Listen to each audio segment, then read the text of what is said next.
In 2003, British cycling was in a state of crisis. For 100 years, they had been the laughingstock of the cycling world. They had won just a single gold medal at the Olympic Games, and no British cyclist had ever won the Tour de France. In fact, their performance was so underwhelming that one of the top bike manufacturers in Europe refused to sell bikes to the team because they were afraid it would hurt their brand reputation. They were desperate for a change. So, they hired a man named Dave Brailsford. What Brailsford did next was not magic. He did not fire the whole team. He did not invent a secret drug.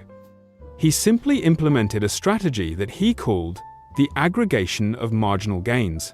He looked for a 1% improvement in everything they did.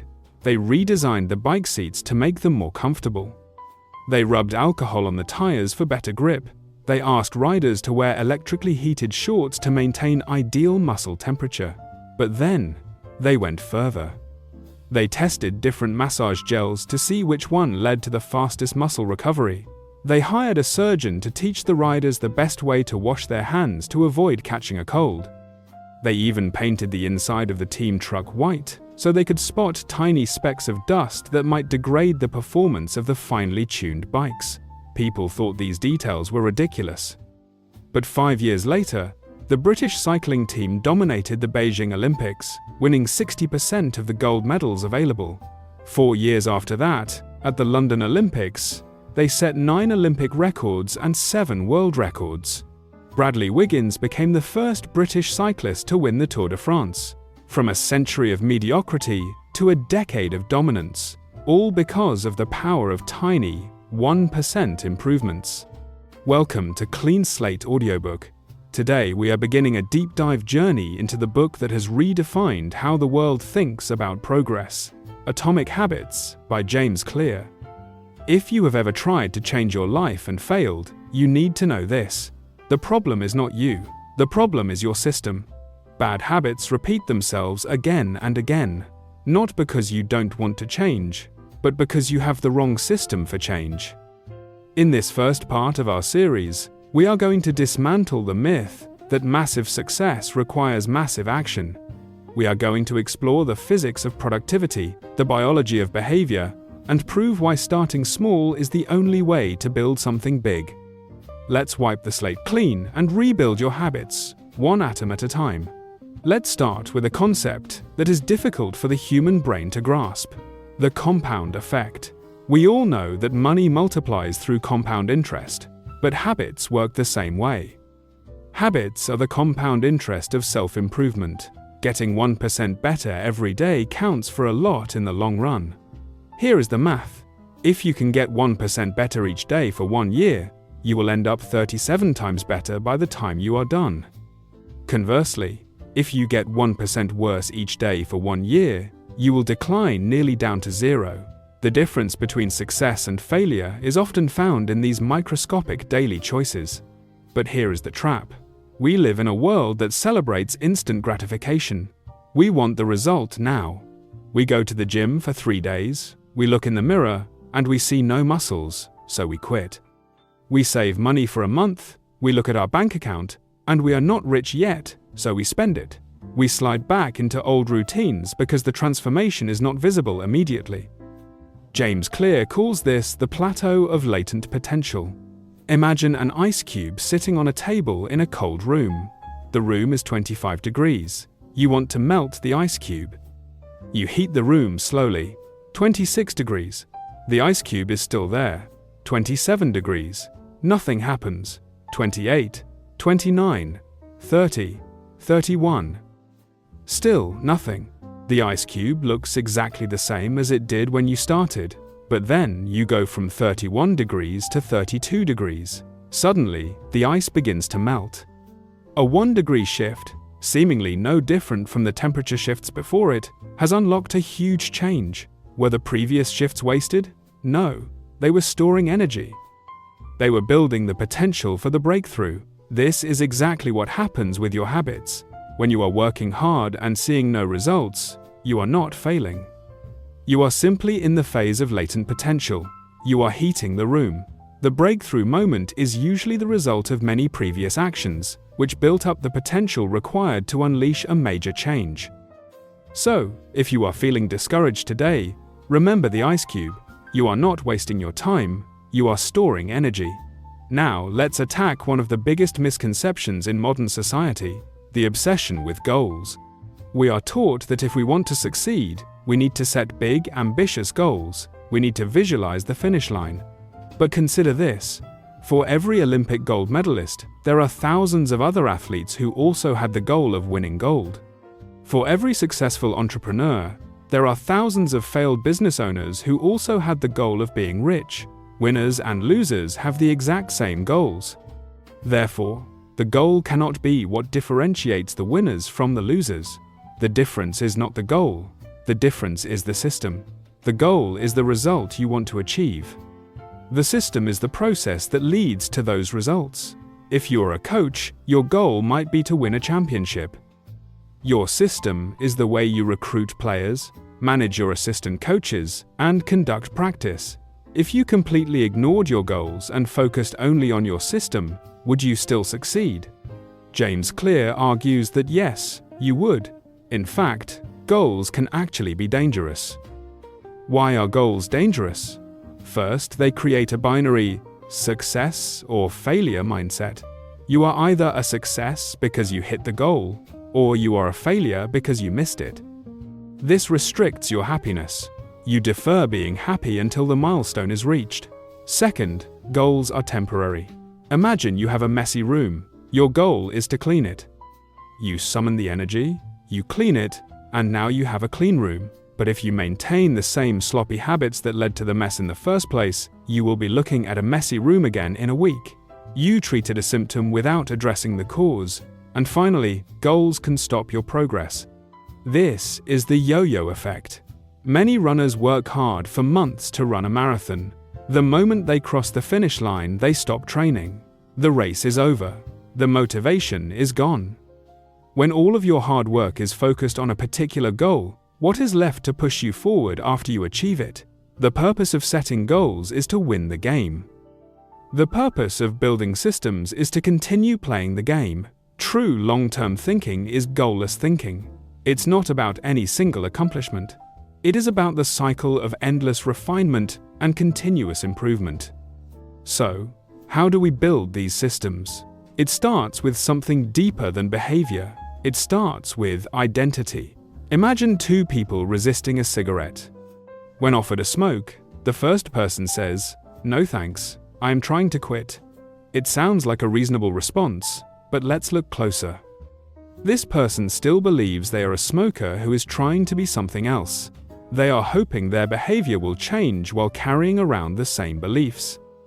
The second person declines by saying, "No thanks, I am not a smoker."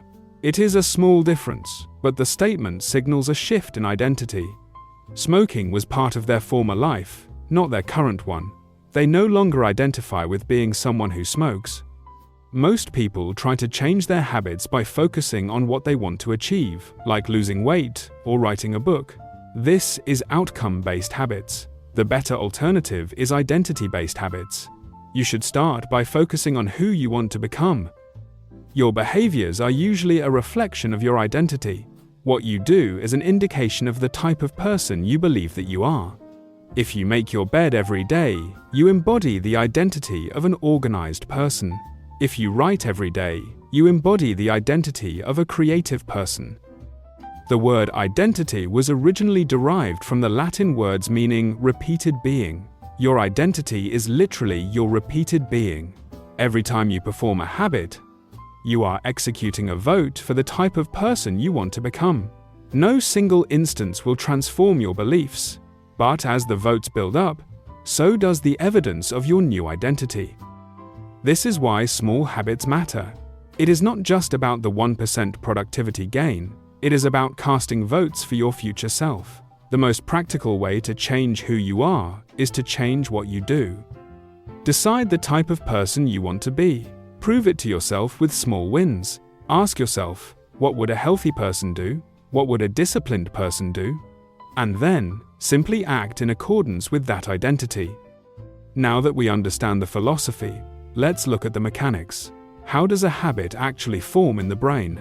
Psychologists have identified a 4-step feedback loop that runs every moment of your life. Cue, craving, response, reward. This loop is the backbone of every habit, good or bad. First, the cue. This is the trigger. It predicts a reward. Our prehistoric ancestors paid attention to cues that signaled the location of food or danger. Today, your cues might be the buzzing of your phone, the smell of coffee, or the feeling of stress. Second, the craving. This is the motivational force. You do not crave the habit itself, you crave the change in state it delivers. You do not crave smoking a cigarette, you crave the feeling of relief it provides. You do not crave brushing your teeth, you crave the feeling of a clean mouth. Every craving is linked to a desire to change your internal state. Third, the response. This is the actual habit you perform, which can take the form of a thought or an action. Whether a response occurs depends on how motivated you are and how much friction is associated with the behavior. If a particular action requires more physical or mental effort than you are willing to expend, then you won't do it. And finally, the reward. The response delivers a reward. Rewards serve 2 purposes. They satisfy us, and they teach us. The first purpose of rewards is to satisfy your craving, but the second purpose is to teach your brain which actions are worth remembering in the future. If a behavior is insufficient in any of the 4 stages, it will not become a habit. Eliminate the cue and your habit will never start. Reduce the craving and you won't experience enough motivation to act. Make the behavior difficult and you won't be able to do it. And if the reward fails to satisfy your desire, then you'll have no reason to do it again in the future. Without the first 3 steps, a behavior will not occur. Without all 4, a behavior will not be repeated. This 4-step loop gives us a framework to engineer our lives. We can split these steps into 2 phases: the problem phase, cue and craving, and the solution phase, response and reward. All behavior is driven by the desire to solve a problem. Sometimes the problem is that you notice something good and you want to obtain it. Sometimes the problem is that you are experiencing pain and you want to relieve it. To build a good habit, we simply invert these 4 laws. Law 1 cue, make it obvious. Law 2 craving, make it attractive. Law 3 response, make it easy. Law 4 reward, make it satisfying. And to break a bad habit, we do the opposite. Make it invisible, make it unattractive, make it difficult, make it unsatisfying. In the upcoming parts of this series, we are going to dissect each of these laws. We will learn how to design your environment so that success becomes inevitable. We will learn how to bundle your temptations so that hard work feels like play. We will learn the 2-minute rule to stop procrastination instantly. And we will learn how to stick with habits when they become boring. But for today, I want you to take one simple action. Stop looking at the mountain you have to climb. Stop obsessing over the goal of becoming a millionaire, or losing 50 pounds, or writing a best-selling novel. Look down at your feet. Look at the 1% improvement you can make right now. Can you cast 1 vote for the identity you want to build? Can you clean 1 corner of your room? Can you write 1 sentence? Can you do 1 push-up? The ice cube is sitting on the table. The room is heating up. You might not see the water yet, but the physics of progress is working. Keep going. This concludes part 1 of our deep dive into atomic habits. We have laid the foundation. We have shifted from goals to systems and from outcomes to identity. In part 2, we will begin the construction work.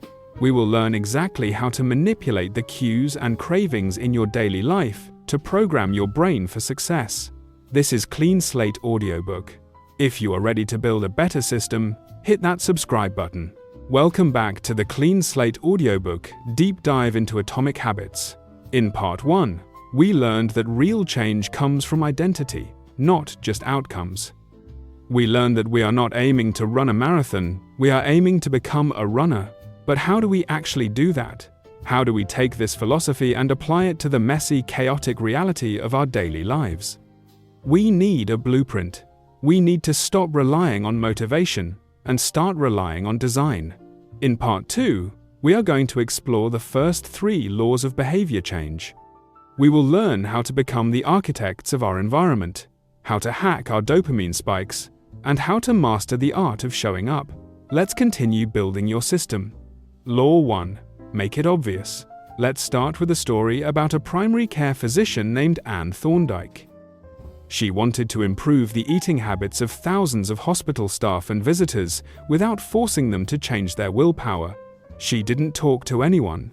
She didn't put up posters about health. She simply changed the environment. Originally, the hospital cafeteria refrigerators were filled almost entirely with soda. Water was available, but it was hidden in the corner. Thorndike decided to add water bottles to all the soda fridges and placed baskets of water bottles near the food stations. The result? Over the next 3 months, soda sales dropped by 11%, and water sales increased by 25%. People didn't decide to be healthier. They didn't have a sudden burst of motivation. They simply drank water because it was obvious. This reveals a profound truth about human nature. Environment is the invisible hand that shapes human behavior.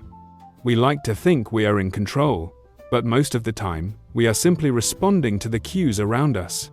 If you want to play the guitar but keep it locked in a closet, you will never play it. If you want to eat healthy but your counter is covered in cookie jars, you will eat cookies. To build a good habit, you must make it obvious. You need to redesign your space so that the cues for your desired habits are right in front of your face. Want to read more? Place a book on your pillow every morning so you can't miss it when you go to bed. Want to drink more water? Fill up huge water bottles and place them on every desk and table in your house. Be the architect of your world, not the victim of it. But making it obvious isn't just about objects, it is about specificity. Many people fail because their intentions are too vague. They say, "I will exercise more." That is not a plan, that is a wish. You need to use a strategy called implementation intention. The formula is, I will behavior at time in location. Don't say I will read more. Say, I will read 10 pages at 7 a.m. in the kitchen chair. When you give your habit a specific time and space, you remove the need to make a decision. You don't have to ask, do I feel like it? The time has come, so the action happens. We can take this a step further with habit stacking. This is one of the most powerful tools in the book.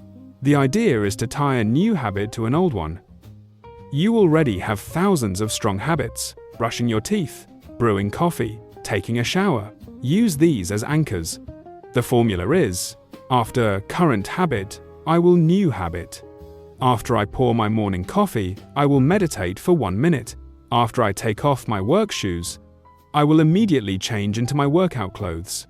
By stacking the new behavior on top of the old one, you ride the momentum that is already there. You are building a chain reaction of productivity. Law 2. Make it attractive. Now that the habit is obvious, we need to make it irresistible. This brings us to the second law: make it attractive. To understand this, we have to look at biology. All habits are driven by a neurotransmitter called dopamine. Dopamine is not just about pleasure, it is about desire. Interestingly, your brain releases more dopamine when you anticipate a reward than when you actually receive it. The anticipation of Christmas morning is often better than opening the presents. The craving is what drives us to act. So, how do we use this to our advantage? We use a technique called temptation bundling. This strategy links an action you want to do with an action you need to do.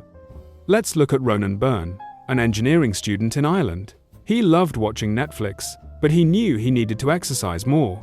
He hacked an exercise bike and connected it to his laptop.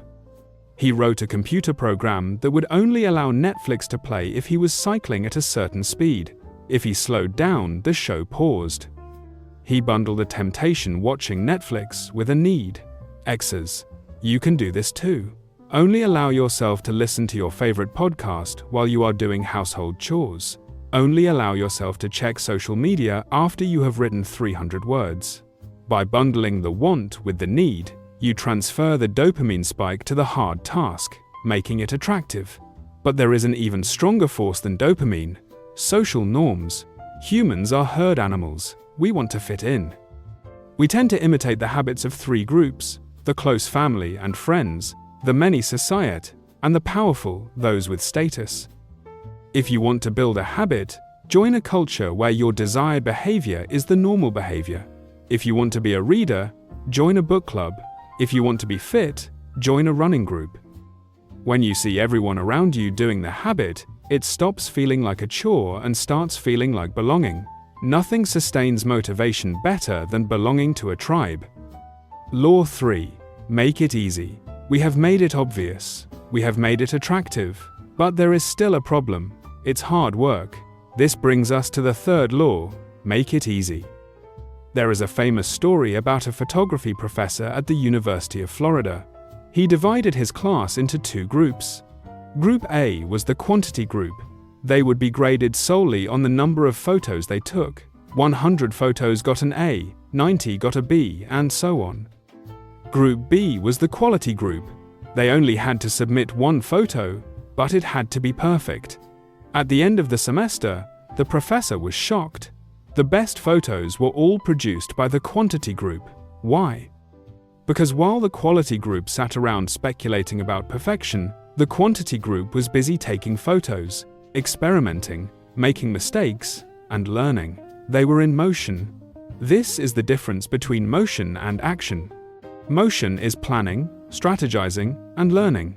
It feels like progress, but it produces no result. Action is the behavior that delivers an outcome. If you outline 20 articles, that is motion. If you write one sentence, that is action. Why do we get stuck in motion? Because we want to avoid failure. But to master a habit, you must start with repetition, not perfection. You just need to get your reps in, and the best way to do that is to reduce friction. Human behavior follows the law of least effort. We naturally gravitate toward the option that requires the least amount of work. If your gym is 20 minutes away, you won't go. If it is on your way home, you might. You need to prime your environment for future use. Want to draw? Put your pencils and sketchbook on top of your desk, open and ready. Want to eat healthy? Cut up the fruit and put it in clear containers at eye level in the fridge. Reduce the friction between you and the good habit, and increase the friction between you and the bad habit. Unplug the TV. Delete the apps. Make the bad habits difficult. But the most critical rule in the third law is the 2-minute rule. Most people try to change too much too soon. I will run 3 miles. I will read a book a week. The 2-minute rule states, when you start a new habit, it should take less than 2 minutes to do. Read before bed becomes read 1 page. Do 30 minutes of yoga becomes take out my yoga mat. Study for class becomes open my notes. You might think, what is the point of doing something for only 2 minutes? The point is to master the art of showing up. You cannot improve a habit that does not exist. A habit must be established before it can be improved. You have to standardize before you can optimize. Once you have mastered the art of showing up for 2 minutes, then and only then can you expand. This brings us to the end of the structural phase of habit building. We have designed the cues. We have ignited the craving. We have smoothed the path for action. But there is one final piece of the puzzle. How do we make the habit stick when the novelty wears off?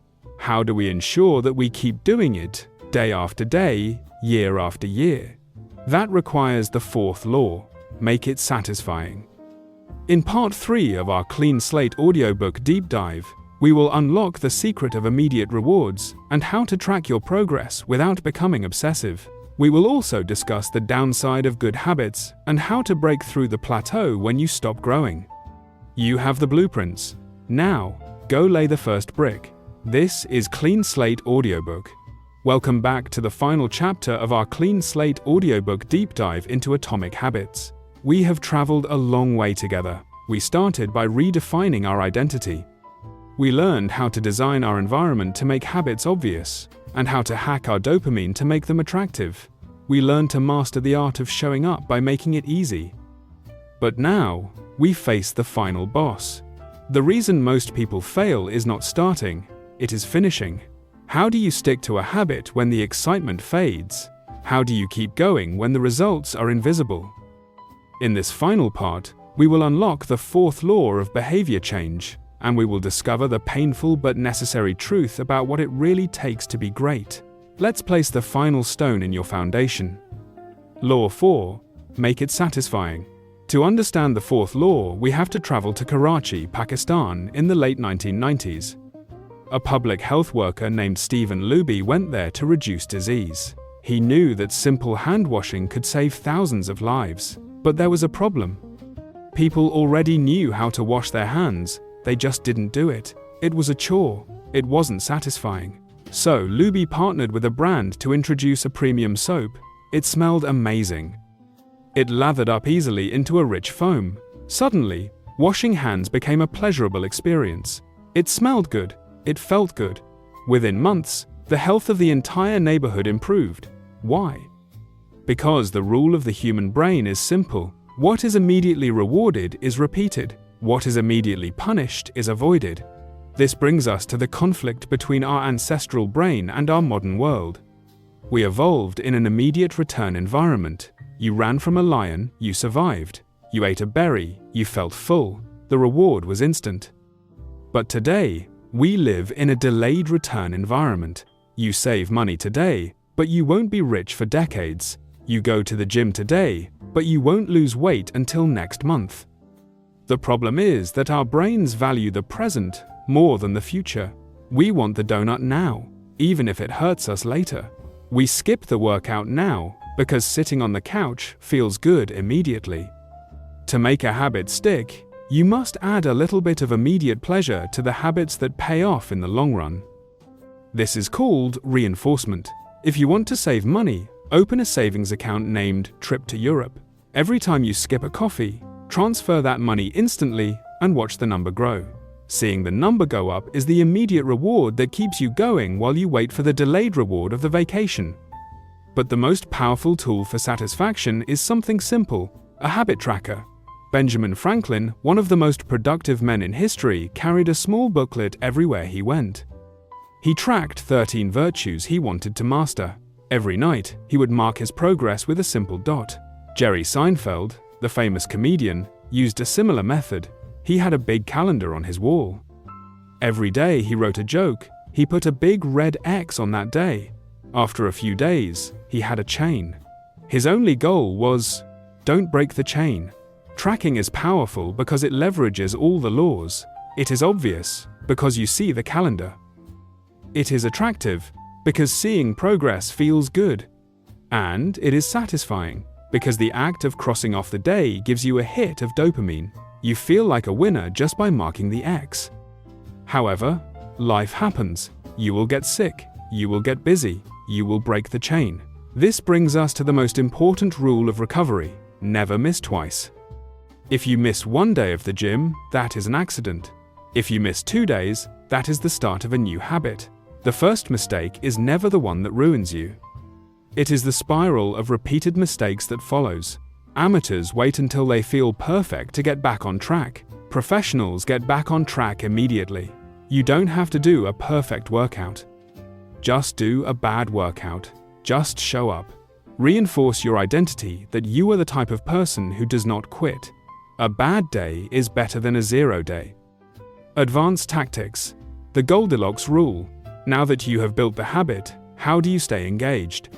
The human brain loves a challenge, but only if it is the right kind of challenge. If you play tennis against a 4-year-old, you will be bored. If you play against Roger Federer, you will be discouraged. You need to play against someone who is just a little bit better than you. This is the Goldilocks rule. Humans experience peak motivation when working on tasks that are right on the edge of their current abilities. Not too hard, not too easy, just right. When you are starting a habit, keep it easy. But once the habit is established, you must slowly increase the difficulty. If you run the same mile at the same speed for 10 years, you won't improve. You will just get bored. You need to constantly search for that sweet spot of difficulty to enter the flow state. The truth about boredom, and this leads us to the dark side of self-improvement that nobody talks about. We assume that successful people have some bottomless well of passion. We think they love every minute of their work. But James Clear reveals a harsh truth. The greatest threat to success is not failure, it is boredom. At some point your habit will stop being exciting. It will become routine, it will become a grind. Going to the gym for the 1,000th day is not fun. Writing the 100th article is not thrilling. This is the dividing line. This is where the amateur quits and the professional continues. Amateurs only work when they feel motivated. Professionals work on a schedule. Stepping up when it is annoying, or painful, or draining to do so, is what makes the difference. If you only do the work when it is convenient or exciting, then you will never be consistent enough to achieve remarkable results. You have to fall in love with boredom. You have to find peace in the repetition. The only way to become excellent is to be endlessly fascinated by doing the same thing over and over again. Conclusion: The Atomic Philosophy. As we close this book, let's look back at the big picture. We often think that a single defining moment will change our lives. We wait for a miracle. But the philosophy of atomic habits is that you do not need a miracle. You do not need to be a different person overnight. Success is not a goal to reach or a finish line to cross.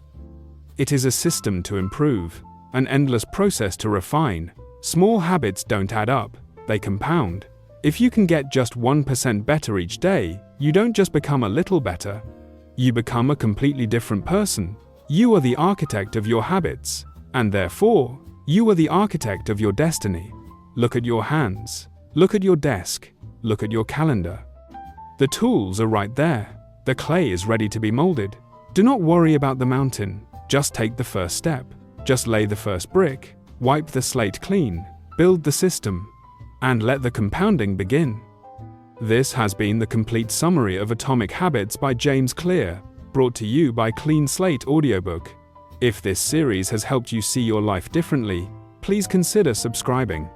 It helps us continue this work. Share this video with someone who needs to hear it. And remember, you are what you repeat. Thank you for listening.